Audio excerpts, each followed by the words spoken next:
एउटा मौरो मोड कि उहाँ यो जीवन बाँच्नुपर्ने थियो। त्यसैले सायद ईश्वरलाई लाग्यो उहाँलाई चाहिँ अमेरिका पठाउँ। यदि उहाँ नेपालमै हुनु भइरहेको भए सायद चुडा सरलाई आज हामीले देख्न सक्ने थिएनौँ, भेट्न सक्ने थिएनौँ। तर रहेछ के रहेछ भने उहाँलाई अलि बच्चादेखि नै यो रोगको समस्या रहेछ। अनि स्कुल पढ्दा त्यो थाहा भएन, त्यसपछि कलेज पढ्दा थाहा भएन। उहाँ पेसाले टिचर हुनुहुन्थ्यो, उहाँले टिचिङ गर्नुभयो नेपालमै र उहाँ अमेरिका जानु भइसकेपछि उहाँको पिएचडीको आफ्नो डिफेन्ड गर्ने आफ्नो पढ्ने क्रममा चाहिँ उहाँलाई यो रोग देखियो। र यदि यो रोग योभन्दा अलिकति अगाडि गएको भए सायद चुडा सरलाई हामीले देख्न सक्ने थिएनौँ। त्यसैले उहाँलाई लाग्यो, उहाँ अहिले पनि सधैँ अक्सिजनमा हुनुहुन्छ र उहाँलाई लाग्यो कि यसरी नेपालको गाउँ बस्तीमा कति त्यस्तो बच्चाहरू होला जसलाई यो समस्या भइरहेको छ तर थाहा छैन। यदि यो कुरा चाहिँ हामीले बच्चामै थाहा पाउन सक्यौँ भने त्यो बच्चाहरूलाई हामीले बेलामै जोगाउन सक्छौँ होला भन्ने अभिप्रायले यो पिएचए नेपाल एसोसिएसन, पिएचए एसोसिएसन युएसमा र नेपालमा यसको स्थापना भएको हो। र यसले खास गरी आफ्नो भन्ने यसको धेरै पुँजी फन्ड केही पनि छैन। यसले आफ्नो काम गर्ने बेलामा यसै गरिकन गाउँमा जाने बेलामा त्यहाँका दाताहरूसँग हामीले के काम गर्दैछौँ भनेर छलफलहरू गर्नुहुन्छ र छलफलहरू गरिसकेपछि त्यसबाट उहाँहरूले फलाना गाउँमा यसरी काम गर्ने भनेर उहाँहरूले केही दान गर्नु भइसकेपछि त्यसैबाट र हाम्रो वडा कार्यालय, हाम्रो गाउँपालिका, हाम्रो जनप्रतिनिधिहरू, हाम्रो सरहरू, प्रिन्सिपल सरहरू सबैसँग यसको कुराकानी भएर कतिले यसको लागि चाहिँ सहयोगै गरेर पनि आर्थिक सहयोग गरेर पनि हामीले यसरी यो काम गर्दै आएका छौँ। र आज हामी तपाईहरुसँग के अनुरोध गर्दछौँ भने हामीसँग धेरै डाक्टर साहबहरू हुनुहुन्छ, धेरै ठाउँबाट जुट्नु भएको छ। कोही धरानबाट, कोही चाहिँ इनोरोबाट, कोही के भन्छ हाम्रो राजविराजबाट, कोही इटरीबाट, म रामेछापबाट, कोही विराटनगरबाट। हामी हिजो बिहान मात्रै उर्लाबारीमा भेट भएको। हामी सधैँको साथी होइन, कसैलाई त हामी पहिलोपल्ट हिजो देख्दैछौँ। तर पनि मन एउटै भइसकेपछि अनि तपाईहरुलाई पनि भेट हो। के भने हामी सबैको मन एउटै छ कि हामी त्यो जुन एउटा रोग छ त्यो रोगलाई चाहिँ हामीले फत्ता लगाउन पायौँ भने र हाम्रो बालबालिकाहरूलाई त्यसबाट जोगाउन पायौँ भने हाम्रो यो जे हामी अहिले जम्मा भएर हाम्रो दिमाग लगाइरहेछौँ, हाम्रो काम गरिरहेछौँ त्यो चाहिँ हाम्रो सफल हुनेछ। र म सर्वप्रथम यहाँको वडा अध्यक्षज्यूलाई, हाम्रो प्रिन्सिपल सरलाई र हाम्रो शिक्षक शिक्षिकाज्यूहरूलाई र हाम्रो विद्यार्थी भाइ बहिनीहरूलाई पिएचए नेपालको तर्फबाट धेरै धेरै धन्यवाद दिन चाहन्छौँ कि हामीलाई यहाँसम्म आएर यसरी सेवा गर्ने मौका दिनुभएको छ। र भाइ बहिनीहरूलाई मेरो भन्नुपर्ने एउटै मात्रै कुरा के छ कि हामी तपाईहरुको स्वास्थ्य जाँच गर्छौँ, खास गरी तपाईहरुको मुटु फोक्सोको जाँच गर्छौँ।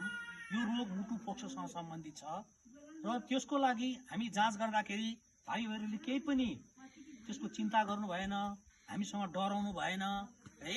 हामी भाइ बहिनीहरूको चाहिँ आमा बा जस्तो, अङ्कल जस्तो हो होइन। हामी कोही टाढाबाट आएको मान्छे होइन, हामी तपाईहरु जस्तै गाउँमा हुर्केको जन्मेको है। म त झन् यस्तै गाउँमा जन्मेको, म 11 क्लास पढ्न जाँदा 4 दिन हिँडेर काठमाडौँ गएको।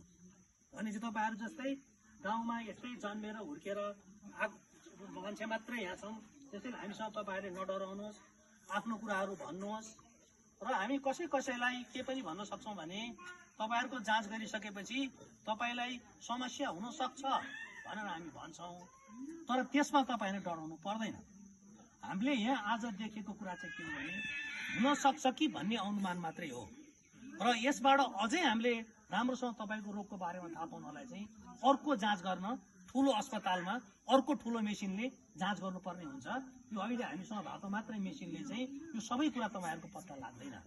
त्यसैले तपाईले के मान्नु भएन भने यदि हामीले तपाईहरुको यो रोग हुन सक्छ कि भनेर अड्कल गर्यौं हामी डाक्टर साहबहरु मध्ये कसैले भने तपाईहरुले त्यसका बारेमा चाहिँ चिन्ता गर्नु भएन हो। चिन्ता गर्ने हो त होइन, चिन्ता गर्ने होइन।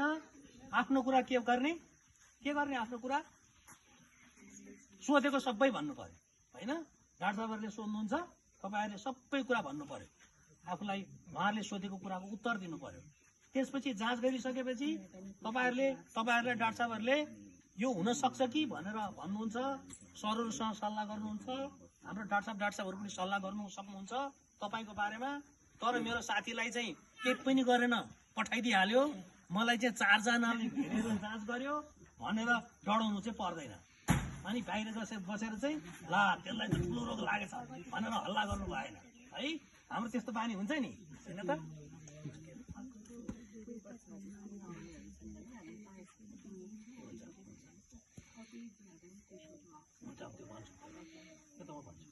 है त्यसैले के गर्नु भएन भने डराउनु चाहिँ भएन। र कोही साथीलाई 5-7 जना डाक्टर साहबहरूले एकैचोटि हेर्नुभयो भने ओहो त्यसलाई त ठुलै रोग लागेछ भनेर जाँच गर्ने मान्छे पनि डराउनु भएन, बाहिर बस्ने साथीहरूलाई पनि हल्ला गर्नु भएन है। त्यो चाहिँ खालि के हो भने हाम्रो जाँचबुझ गर्दाखेरि त्यो तिमीले पढ्दाखेरि सोधेको जस्तै कुरा हो। पढ्यो होइन, पढ्दा पढ्दै मलाई हिसाब गर्दा गर्दै बिचमा अड्क्यो, अनि हिसाब गर्न मलाई आएन, अनि मैले अर्को साथीलाई यहाँनिर चाहिँ मैले गर्न सकिनँ, सिकाइदिएन भने जस्तै हो हाम्रो पनि। मैले हेर्दा हेर्दै मलाई अलिकति ठिक लाग्यो, जानिने जस्तो लाग्यो, त्यसपछि अर्कोसँग सिकेको मात्रै हो। त्यो ठुलो रोग भएर त्यसरी अर्को साथीलाई चाहिँ हामीले चाहिँ घेरेर त्यसरी धेरै कुरा गरेर जाँच गरेको होइन है त। अर्को कुरा के हो भने हामी अझै 5 दिन बस्छौँ, हाम्रो टिम 5 दिन बस्छ यो गाउँपालिकामा। अनि साथीहरू छुट्नुभयो भने, आज आउनु कुनै कारणले आउन नसक्नु भएको साथीहरू छुट्नुभयो भने साथीहरूलाई चाहिँ भन्नु पर्यो कि उहाँहरू फेरि आउनुहुन्छ र यसै गरिकन हामीलाई खबर भयो भने चाहिँ हामीले जाँच गर्छौँ भनेर भन्नु पर्यो।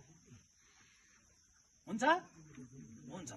अब अर्को अन्तिम मेरो कुरा छ, हामीले त हाम्रो कुरा गऱ्यौँ, तपाईँहरूको मनमा पनि केही कुरा आयो होला, त्यसैले तपाईँहरूलाई हामी बारेमा अथवा कोही यो हामी किन आइरहेको छौँ यस्तै थिए रोगको बारे के कुराहरू तपाईँहरूलाई सोध्नु छ भनेदेखि चाहिँ तपाईँले सोध्न सक्नुहुन्छ। अहिले पनि सोध्न सक्नुहुन्छ, अहिले सोध्न लाज लाग्यो भने भित्र पनि सोध्न सक्नुहुन्छ।